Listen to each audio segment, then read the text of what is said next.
Welcome everyone to another Power Q&A here at the Networking Studio. These are sessions that we try to make quick, meaningful, with valuable information that our guests can share with us so that we all walk away with something new that we might have learned or an idea that we can apply to our own businesses. And today we have with us Tenesha Curtis. Tenesha, I'm going to let you introduce yourself because we all have different ways that and different things that we focus on. So I'll let you introduce yourself to the rest of the group, and then we'll start with some Power Q&A questions that we have. All right, sounds good. Well, my name is Tenesha Curtis. I am severely introverted, so I'm much better at answering questions about myself than I am about just talking. In a nutshell, I'm the owner of WriterWorks University, so we're at getbookhelp.com. So I spend my days helping authors develop and publish their books and screenplays. And I literally today, we just got an ebook finally went up for a client that I had. So I was very excited about that. Actually, before this started, I was setting up just like kind of a little showcase that I'm going to share on social media to just help, promote that and just celebrate the fact that he's finally a published author. I've been working for him like 18 months. Like, it's been a journey, but we're finally here. And so it's all good. So that's literally just what I do all day. I am formally trained as an addiction psychotherapist. That was my former life. And I'm married. I have a couple of dogs. I live in Atlanta, Georgia. I personally write pretty eclectically. So this year so far, I've published a self-help book for writers and a spicy romantic novella. But I've also written in horror, science fiction. Like, I just love books. So it's just, I'm all over the place. Okay, I think that's pretty much it. That's a lot, and and then I'm going to add 3 things about Tenesha that you might not know. That Tenesha has done every kind of book possible, from writing paperbacks to publishing ebooks to doing audiobooks. She understands the indie publishing industry really well. That's number 1. So you can ask her pretty much anything about publishing. Number 1, Linda. Okay, gotcha. That was all number 1. Yes. Number 2 is that Tenesha is an avid volunteer for all these different organizations, and that's how we came across Tenesha. Brittany, you two met, I believe, with the Atlanta EFA chapter and through the Atlanta Self-Publishing Group as well, or the Atlanta Writers Club. So we've known Tenesha through there, and volunteering and we'll talk about that later too, but has had a big has played a big part in Tenesha's business. And then Tenesha is an entrepreneur. She's always ahead of the curve with how to implement technology into your own business. And so she's always a great resource where we can reach out to with a technical question about something like Amazon ads. And she'll have an answer, or she'll be like, this is what happened to me. So welcome, Tenesha, to our group. These are some of our members here at the Networking Studio. And we have a couple of questions for you that Brittany prepared, and I checked off his wonderful questions. All right. So I guess let's start with the first one, which is, can you tell us a little bit about your company and your ideal clients? Because you're not only an editor, but you wear a lot of different hats throughout the day. Right. So the easiest way I think to think about it is like the 2 titles that I've heard that I feel like encompass it the most is like publishing manager or production manager, right? It's the idea that I am the person that is overseeing the project.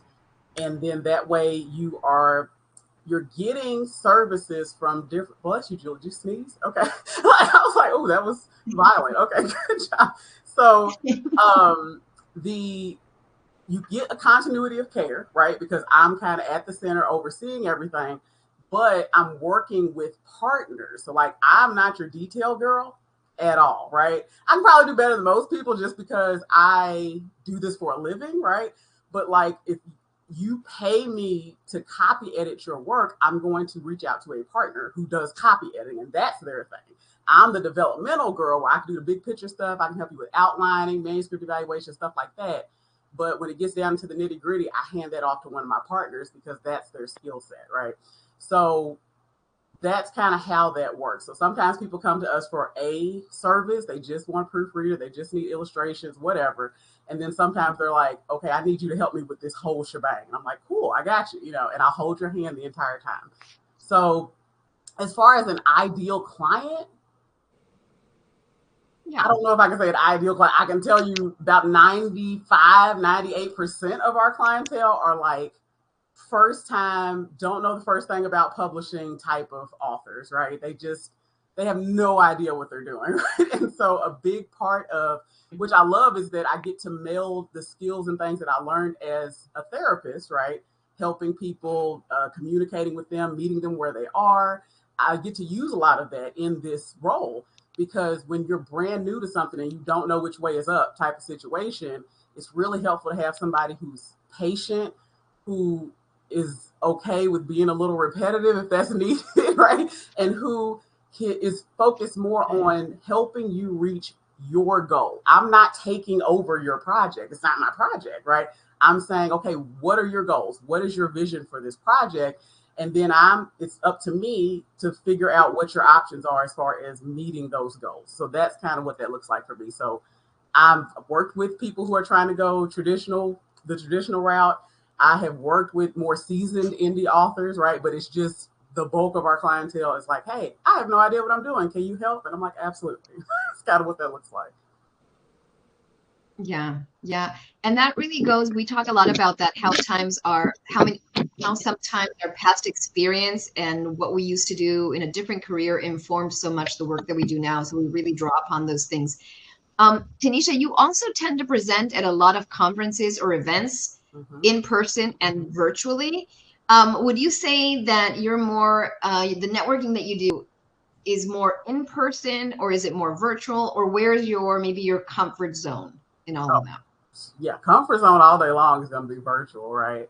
And it's not so much that I dislike, like interacting with people. I feel like when we're together, we have a great time. Maybe it's just me, but like, I feel like I have a blast with you ladies. So we do. Okay, good. So, but it is just very exhausting for me. It takes a lot out of me. Whereas I literally have a friend who's like a sister to me.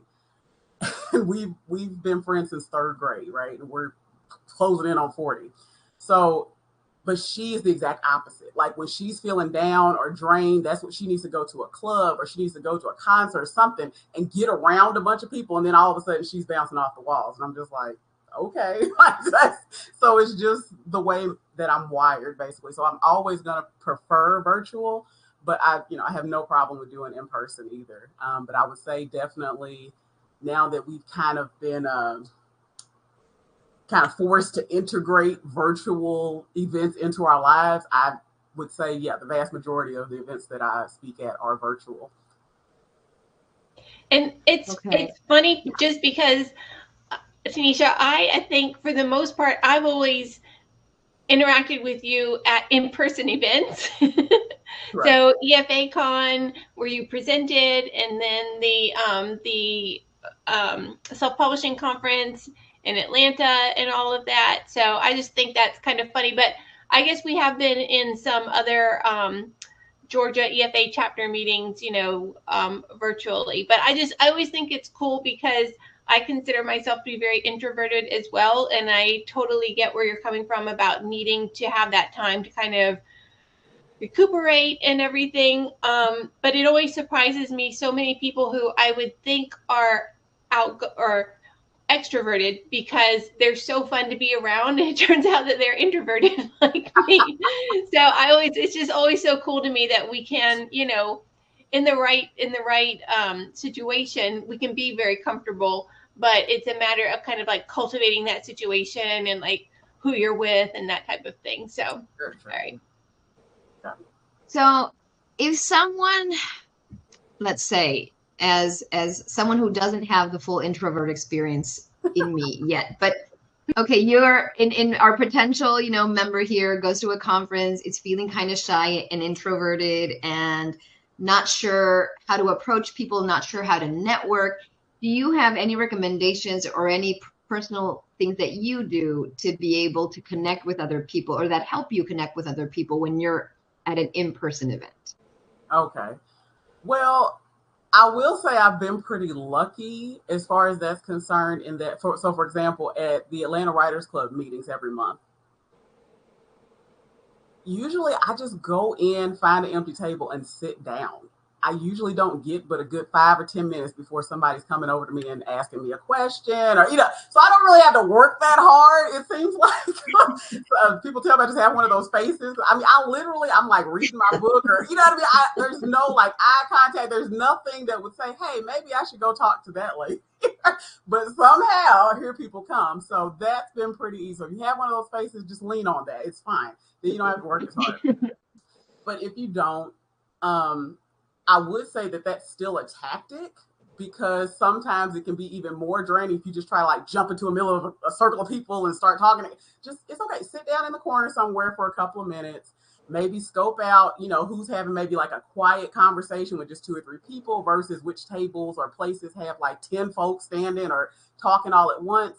And then once you peep that, then like, okay, well, let me go over here to this group, that's smaller. You can kind of ease your way in. You don't have to jump straight to the big chunk or crowd of people necessarily.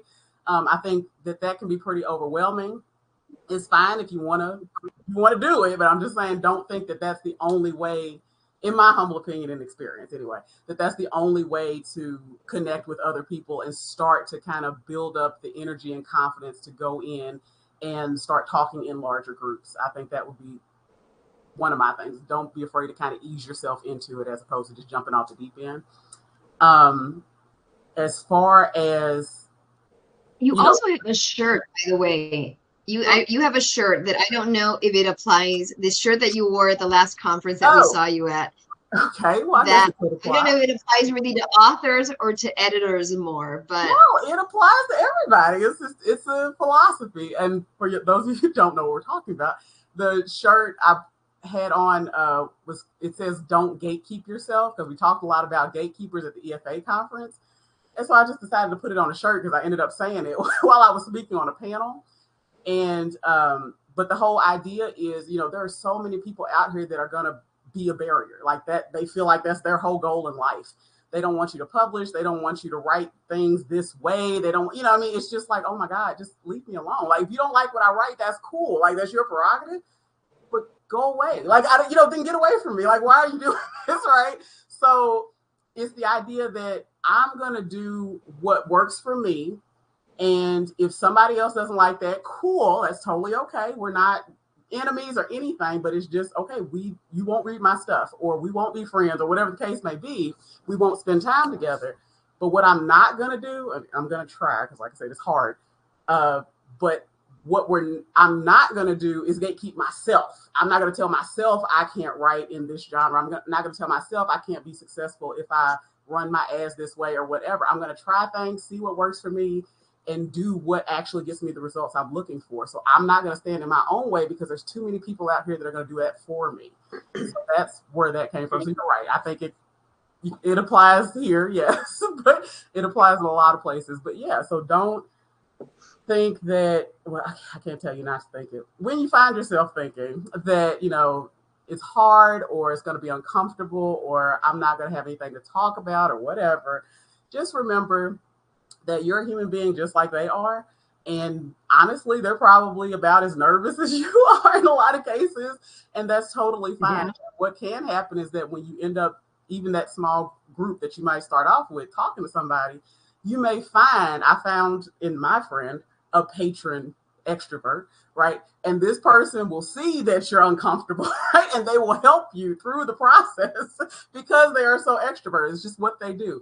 Linda is hilarious with that, because I feel like every time we're in a group setting, she's like this talk show host. That is really the best way. And she'll start asking questions like, so where do you see yourself in 5 years? Just like out of the blue. But here's what's great is that it opens the floor for a really cool conversation, right? And so if you just stick with somebody like Linda, right, then you'll be fine, right? Just stick with her, and you can contribute to the conversation as desired, but it doesn't necessarily feel as overwhelming because she's going to take on a lot of that like extrovert energy. It's just very nice. So if you find somebody like her, just stick with them. I'm telling you. I do remember being at a couple of tables with you where I was asking a lot of questions. You're like, oh no, here she goes. Yes, yes, I am naturally curious about people. So Brittany, do you have any questions for Tanisha? Well, I wanted to comment on that because I do think, and one of the things Linda and I talk about a lot is, finding people that will go on your career journey or your networking journey with you. And I think that Linda and I, have done that a lot together. And then, we have people like Tenesha who kind of join us or we join her. And so I really do think that when you find people, not just that you really enjoy being around, but that you complement one another, you balance each other out. I think that's always really nice. And I totally agree. Linda is like wonderful at putting people at ease. And so it's lovely if you're not normally at ease in these kind of situations to be with someone like Linda, because she helps to helps set people at a comfort, and kind of you feel more like, oh, I can just be myself and talk because like Linda is here too. So we really appreciate that extra, like you said, the extrovert energy. And it's just so funny to me that I think of Tenesha as having extrovert energy as well. But I know, so that's another thing I just want to say is that it's always, a lot of times we come into these networking situations and we're very focused on ourselves and maybe kind of hyper focused and maybe a little anxious. Not all of us, but a lot of us are. And so it's nice to just keep in mind to kind of sit back and maybe, like Tenesha said, let the conversation come to you. You don't have to be, if it's not your comfort zone to like really be out there and everything, you don't have to. The organic conversation will develop. And so it's good just to be comfortable with how you are, and then realize that there are other people who they may seem really extroverted, but maybe they're not. And so it's just, I think that it's helpful to not kind of have too many preconceived notions about other people when you come into these situations, because a lot of times we're all a little bit stressed and maybe not like in our kind of normal element. I also wanted to just say really quick about Tanisha's shirt about don't gatekeep yourself. She made that comment to me in a discussion that we had at EFA Con. And like literally, I feel like I could just follow Tenesha around with a notebook and just like write down everything she says, because she has so much experience, is very insightful, and she's so willing to share. And so for me, whenever I meet someone who has those insights, but is also just like very lovely about how they share, that always I want to talk to them more. And I also like that her shirt says don't gatekeep yourself. That speaks to anyone that, like, whether you're a writer, whether you're an editor, like even if you're a book designer or something like that. And so when she she wears that, or like a pin that says something similar or whatever to one of these events, like she's already laying the groundwork to make a connection, to start a conversation. Linda talks about that a lot of times. Linda is always great when we go to conferences. She'll get us like these little conversation starter pins that we'll put on our lanyard. And I mean, I have had people just come up and say, oh, I love your pin. Like she gave me one that said something like I'm booked. And it's, it's obviously a good freelancer pin, but also has a little picture of a book. And so I've had people comment on that one. It's just these little things that just make it a little easier for someone to like spark up a conversation with you. So I just wanted to touch on what y'all were talking about there. Yeah, absolutely. For sure. So Tanisha, one of the other things that we're hoping to tap into with you with the question is that in the networking studio, we try to shed light on the different types of works that editors do and how they set up their business models. And we all have different interests. We all have different bandwidths. You've set up a business model for yourself that's different than a lot of the traditional freelance editors that we meet. Do you want to talk a little bit about how, or can you talk about why you decided to go in this direction to work with collaborators?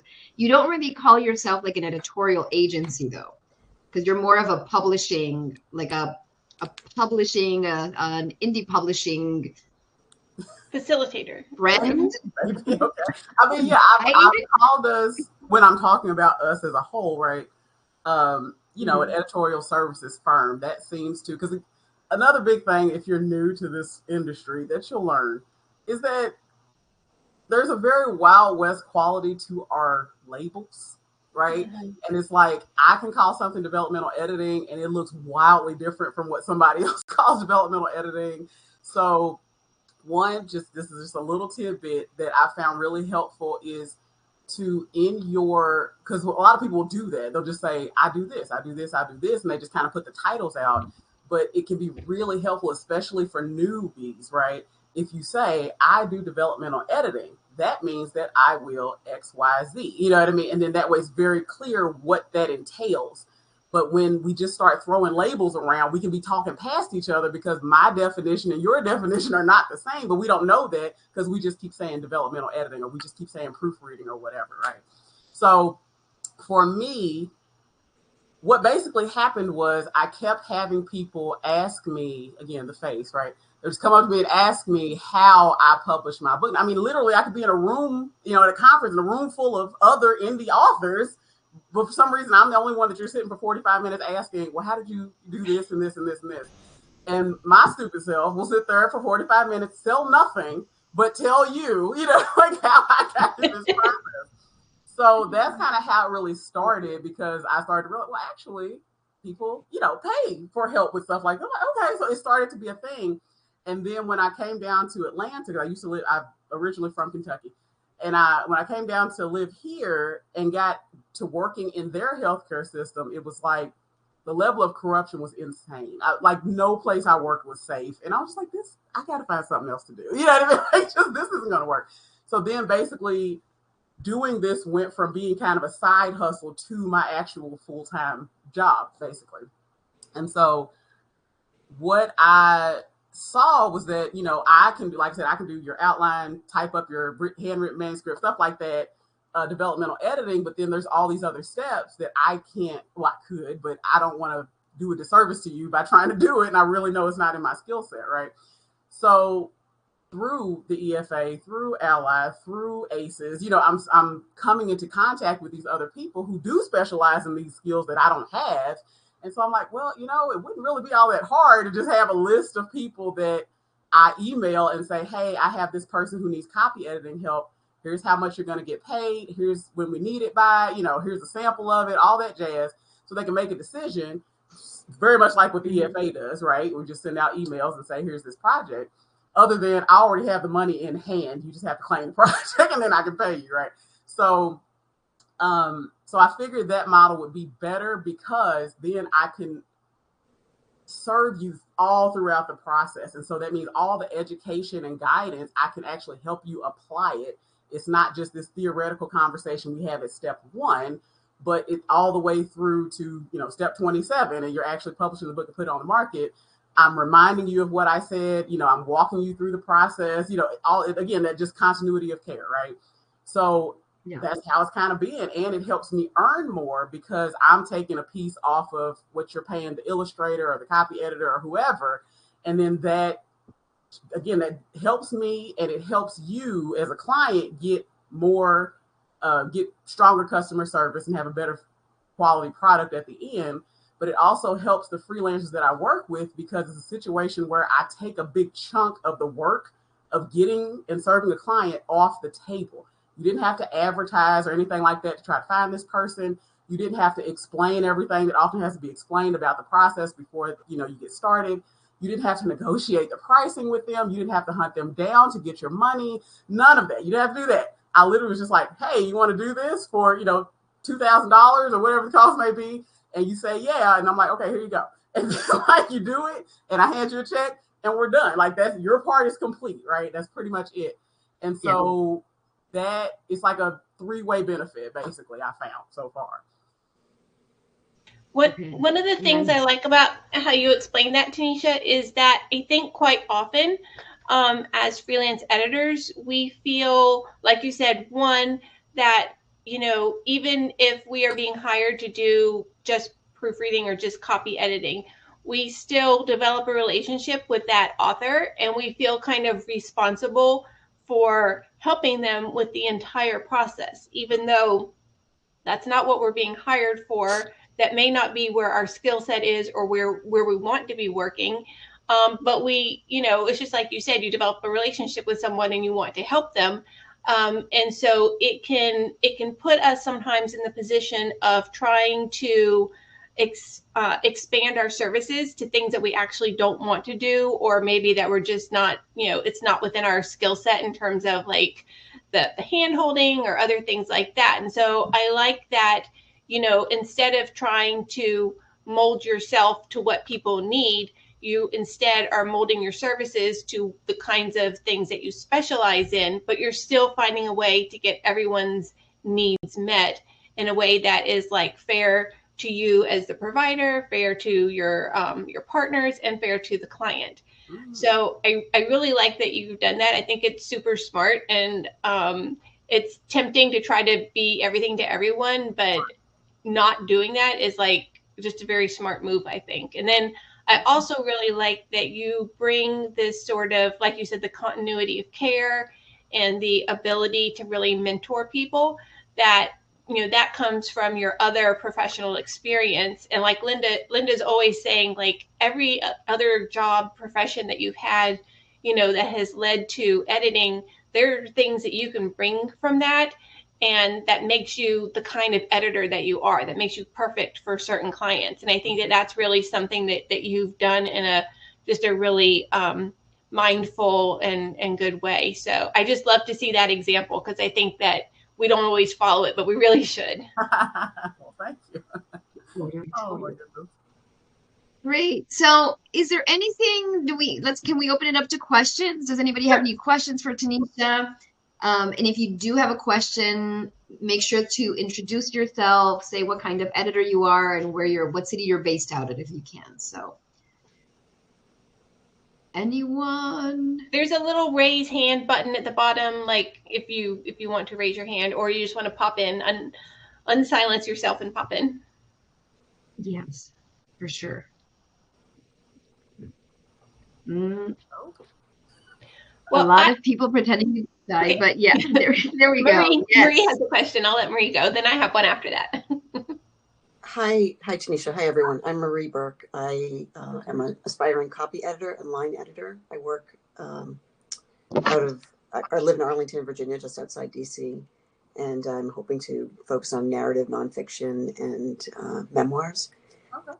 So my question is about sort of how you market yourself. I hope that's an appropriate question for this session. How important is social media? I know LinkedIn is a really important, platform to be on, but do you need to be on Facebook and Twitter and TikTok? Yes. And I've gotten, similar questions from clients, and it's really more about where the people you're trying to serve are.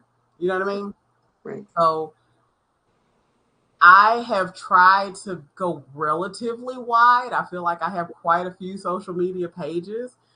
They're not all, as active as another. Like I got some pages or profiles that may have like 10 followers, and others that have like thousands of followers. So it just kind of, it just kind of depends. But I think that for the most part, social media is a great way to kind of show yourself, right? I think that, so for example, the way I've explained it to clients is like, you can have like a blog, right? And what that is in the digital world, just based on my personal observation, is it's more like having a standalone store somewhere. So I have to build my store, put stuff in it that you want, and then I have to go grab you from somewhere else and try to bring you to my blog. Whereas social media is more like being in a mall. So you have a store location, and then there's lots of other popular stores around you. So even if you are starting off with one follower, a lot of times it's a lot easier to build that because there's already people in the space. Like Instagram brought people to that space. LinkedIn brought people to that space. So you don't have to pull them away from there to go, to your blog. To get any kind of traction, you can actually build a little audience right there on that platform. And then, of course, eventually get them on the newsletter, get them on the blog, that sort of thing. And that's great. So I think, especially starting out, it just seems like it tends to be a lot easier to just, go the social media route. You can have a blog. I mean, one of the reasons I don't maintain one is I'm just busy. Like, it's just one more thing I would have to maintain, and I just don't know that I have Yeah. it for it. You know what I mean? So it's just like, it's okay. So yes, I don't see many successful editors or authors or anybody who like have no social media page. You know what I mean? So I Right. do think it's really helpful, but also don't think you have to have 20 of them, right? And so one of the easiest things to do often is just to make your first editor one be on a platform that you're already on. So like you're already all over Instagram all the time. Okay, make your first one be on Instagram. And then as you start to see other places where authors who are in need of help are sprouting up, right, or are engaged, and go to there. If you see it's on Tumblr, okay, now I got Instagram and Tumblr. Oh, and now it looks like, okay, there's a nice little movement here on Threads. Well, I got Instagram, Tumblr, and Threads, but you can just do it a little at a time, and just grow gradually. There's nothing wrong with that. I think a lot of times when people are trying to do like too much, it's just because they're looking for that overnight success, type situation. It's like, okay, I would, if I had a magic wand, it would happen for everybody. But my observation has been over the past couple of decades that that's just usually not how it works. It's more of a snowball situation. You get that first snowflake, third, fifth, and then we start rolling.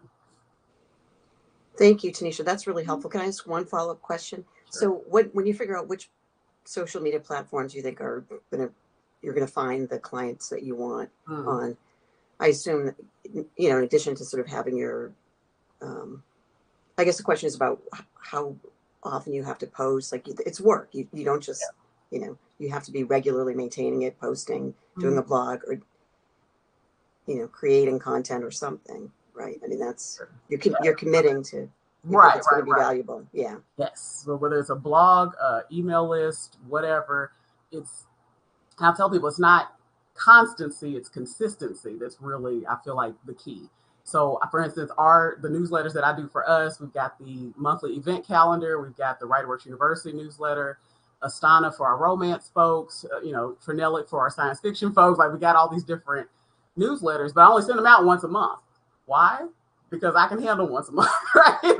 Like, some people are like, oh, we're going to send out a newsletter every day or every week, and maybe more power to you, but make sure that works with your mental health and not against it. Is all I'm saying, because it can be really overwhelming, especially trying to do things daily. I feel like posting on social media daily is much easier, but I still don't even hit that every day. So, do the best you can. And I think the other thing is just to not beat yourself up. If you miss this week's post, okay, next week or the next time you get a chance, tell them, hey, y'all, I was just overwhelmed last week. I'm so sorry I didn't get the post out.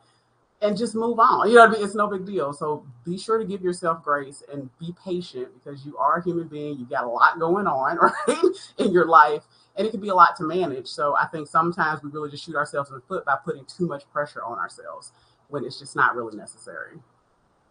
Thank you. No problem. I kind of admire, like, I know people that are not on social media, and I totally admire them. Like, wow, like, how great is that? But then at the same time, I also realize how disconnected they are from a lot of things that are happening. And I don't know if it's trends. Like you said, you do what you can on social media, but sometimes it's only lurking, and sometimes it's just really using it as an informational space to know what direction you want to go and what direction you don't want to go in. A lot of times we talk with Brittany, I'll see social media posts, or I'll follow some people to realize that's not who I want to be, and this is an example that of who I never want to become, kind of thing. So even the bad examples are good examples to kind of craft the communication that you want to have for your business. But yeah, exactly what Tenesha says, consistency. And it doesn't have to be, some elaborate artwork, and it doesn't have to be a masterpiece. Every post doesn't have to be, 2 months of production.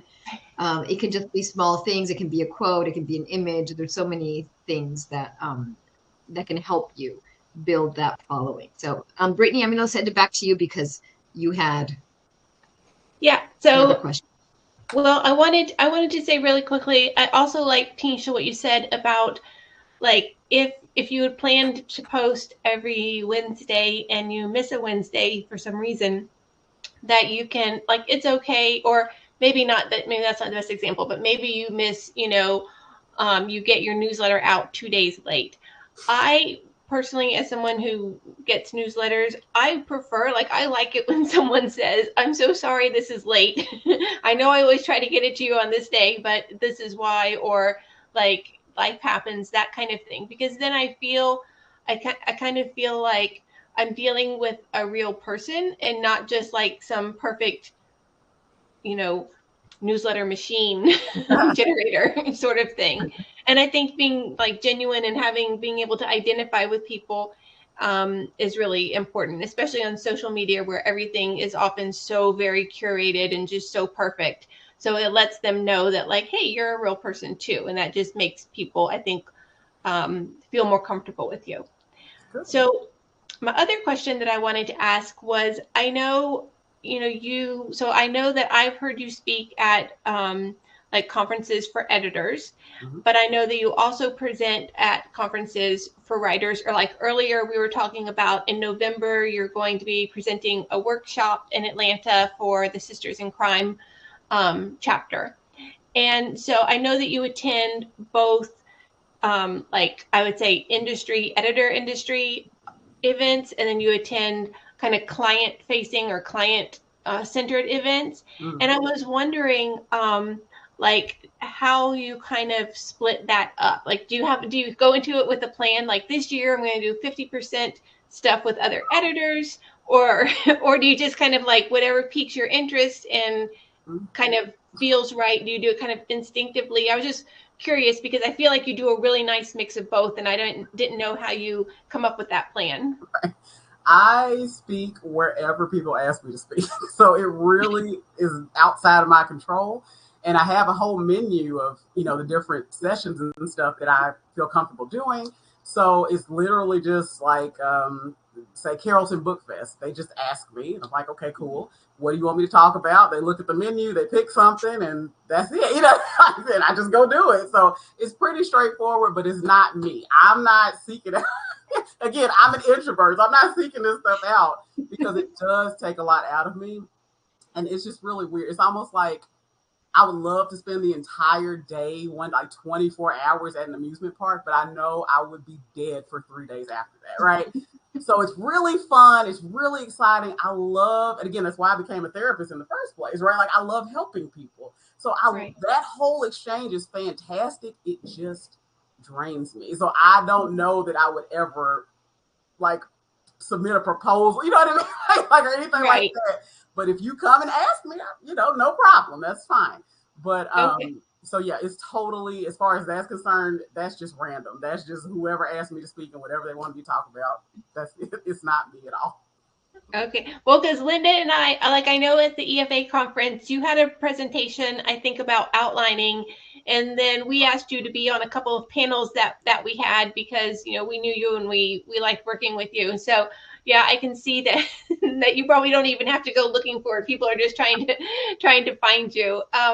But the other thing that I noticed that you do is that, like, if you're not actually speaking at something, sometimes you will just volunteer. Like at the Atlanta. Okay, so the Atlanta self-publishing conference last year, you organized the entire event, and that was a volunteer. It was last year or the year before, but it was a whole volunteer. Right. 23, right? No, I'm alive. 20, girl, just it's fine. One of the last couple of years. Yeah. And I know that was a mammoth undertaking. And you said that, like, you didn't want to do that again. But then this year you did volunteer for it again. So when Linda and I went, you were volunteering. And I was just wondering, like, I think that's also a nice way to balance out your personal energy, because yes, you were there, you were volunteering, you were kind of doing behind the scenes stuff, you were still like having all of the benefit and the networking benefit and the learning benefit, but you're not like in the spotlight. You're not putting pressure on yourself to present. So I also think that that's just a nice way of doing it, to kind of alternate so that you're not always putting yourself like outside your comfort zone, maybe. I can see that. I mean, but again, it's just not George keeps asking me. So it's just okay. You know, like, it's just all right. So I'm not pushing. So and just so from let me show the other side. For me, being an ambivert slash extrovert, Kelly Young and I have prepared. We've been talking. Kelly Young is another editor based out of LA here, who lives down the street from me, and so we were looking for things to do in the community. So we're like, we could go give these talks about this and that, and we could do local libraries and community colleges, and we were like so energized. And we have these spreadsheets with what we're going to talk about. We have the artwork. We typed up the email letter that we're going to use for this organization, the email for this, everything set up. And then we just sat on it for like 2 months. And I kept checking in with her, and she checked. And then finally we realized that we both had this fear of, what if we send it and they say yes? What if we send our proposal and they accept it? Then we have to do it. And then it was like,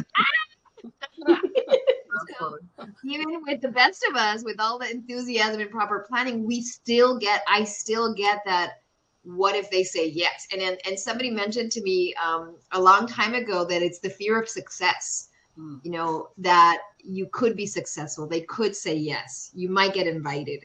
And it's an uncomfortable zone to be in, but it's also a growth zone. And so I kind of take it with, I'll have the enthusiasm, I'll do the proposals, I'll pitch them, and I'll know that I'm going to be uncomfortable, and that's okay. And then, I'll get over it. So it does happen. It happens in different ways for different people, but yeah, just to put my example out there as well.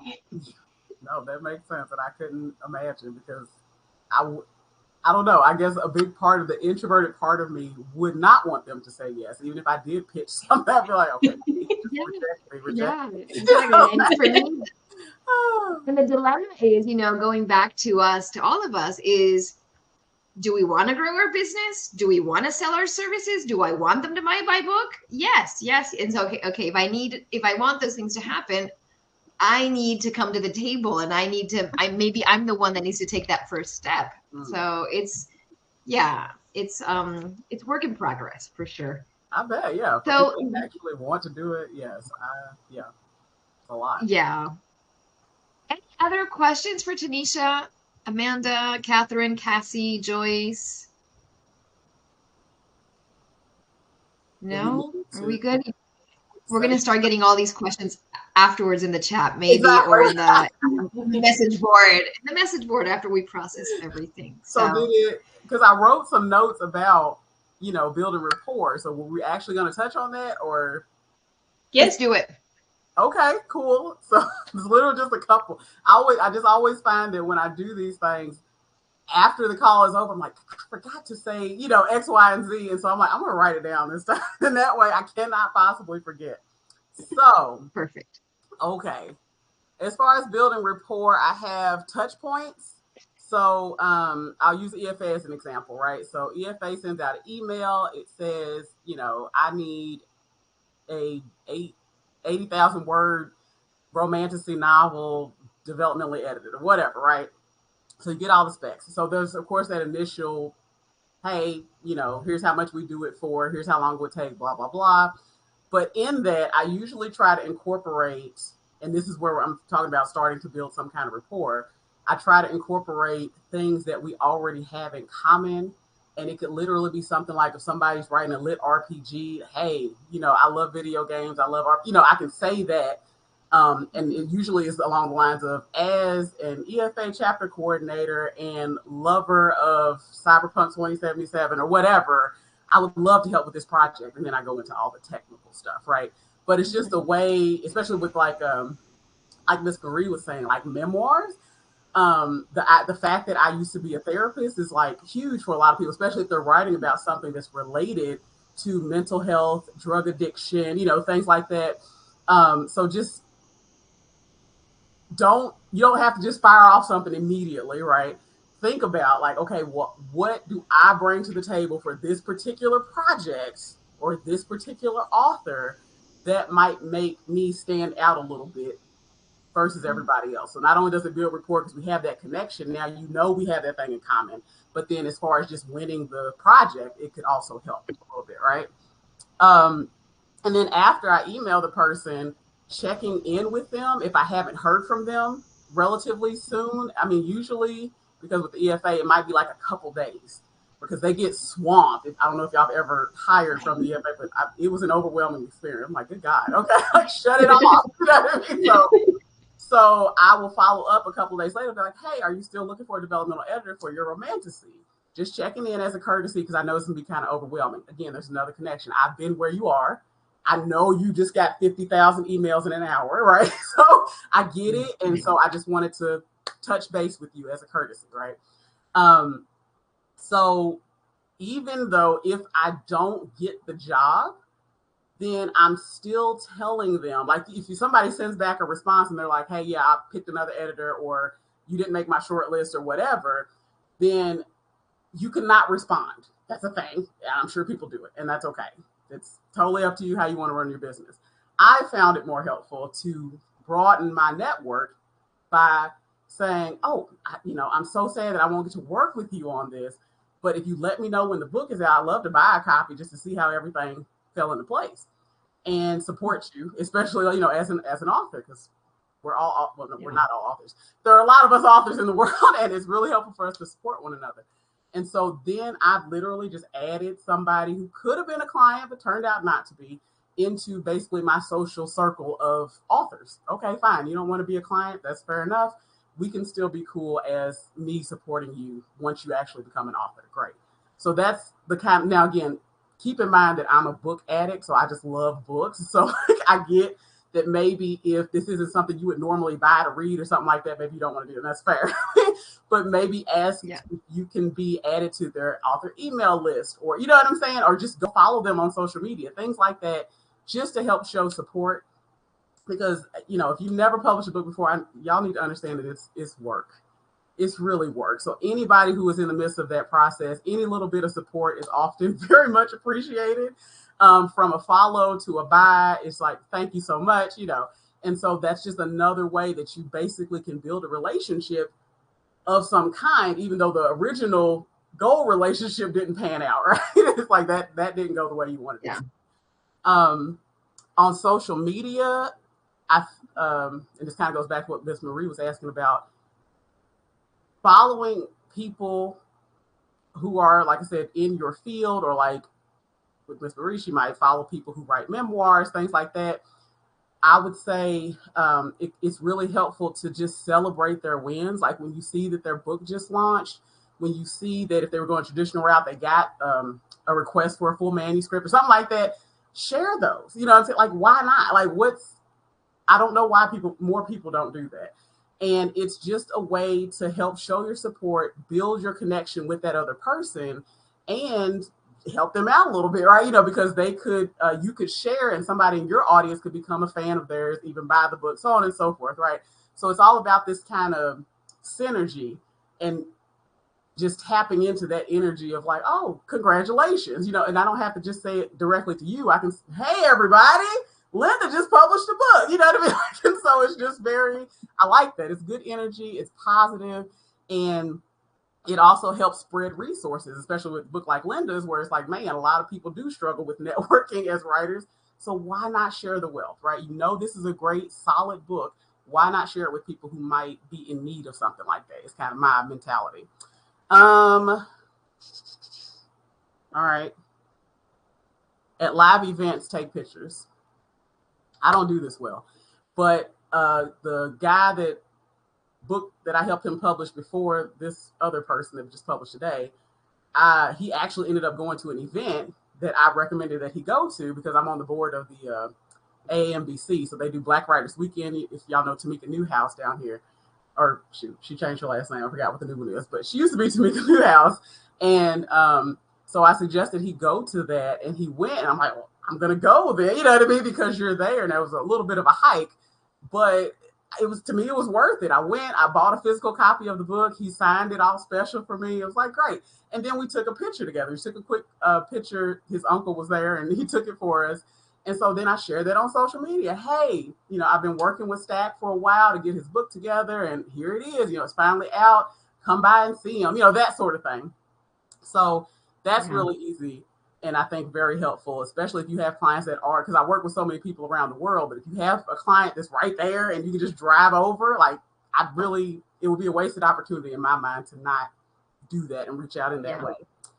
And then private communities, I think, have been really cool.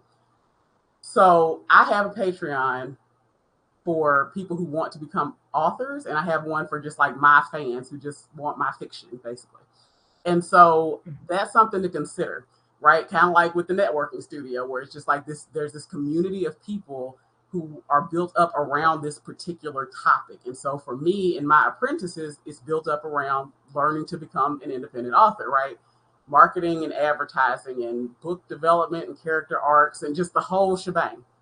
So consider that. You don't have to do it, but it doesn't have to be anything necessarily elaborate or anything like that. It could be something as simple as your Instagram channel. So if you have an Instagram page, you can create an Instagram channel. It's just like a private little subset where you can post content and share with a smaller group of people who have actually subscribed to that. It could be that simple. So it doesn't have to be anything that costs money. If you want to do something that costs money, it's totally fine. But things like Patreon and, like I said, IG channel, all that is totally free. So those are things to consider. And again, that's just a kind of deeper, more direct connection to you as a editor if you're doing it as a professional, or you as an author if you're doing it as a writer. So, okay, yeah, no, I think that was it. Just a couple of points. Any questions about any of that? No, I think you were really thorough, and I think that goes to a lot of what we try to do here at the networking studio is to lift each other up, to support each other, to remember to support other authors. I just got back from Argentina, and I had a writer's workshop over there, and I asked, these are all aspiring writers who want to publish. The age range was between 40 to about 75, and I asked everyone there, when was the last time they bought a book from a fellow author or from a local author? And nobody raised their hand. Oh, and I'm like, oh, wow. You need to start buying books, and you need to start supporting your fellow authors. This is a community. It's not that you buying a book from me is going to, boost my bank account, but this is where we start and how we keep growing, and that book gets, passed on and your name gets mentioned. But you need to have this kind of forward, paying it forward thinking that I'm going to invest in my writing community now. So it's that same thing. It's like, it goes to show, like, you have to be invested. You have to think about lifting each other up, and not always, what do I need to grow my business, but how can I help someone else grow their business or expand their writing career? So yeah, I think you nailed it, Tenesha, as usual on all those points. Yeah. Thank you. Well, if there's no other questions, it is 12:55. We do need to wrap it up, but I put Tenesha's information, her Instagram account, LinkedIn. Yeah. Yes. The code. Hold on. The code. Tell us about the code. All right. Use code TNS on our website, and you can have one copy of any book that you like, audiobook or ebook, or if you want to pre-order a paperback, that's totally fine. There we go. So it'll expire tonight at 11:59. So I suggest, so you don't forget, make sure you go do that now. But like I said, you can pick whatever, and it's mostly writing books, so self-revision fundamentals and stuff like that. But yeah, feel free. Just as a thank you. Thank you, Tenesha. That's awesome. No problem. Yeah, that's so generous. Thank you so much. It was so good seeing you as usual. Though I hope next time we're like sitting at a table having lunch, like we've done at EFA and at the Atlanta's Writers Conference. So good to see you. Indeed. Great. Thank you for being here, and thank you for being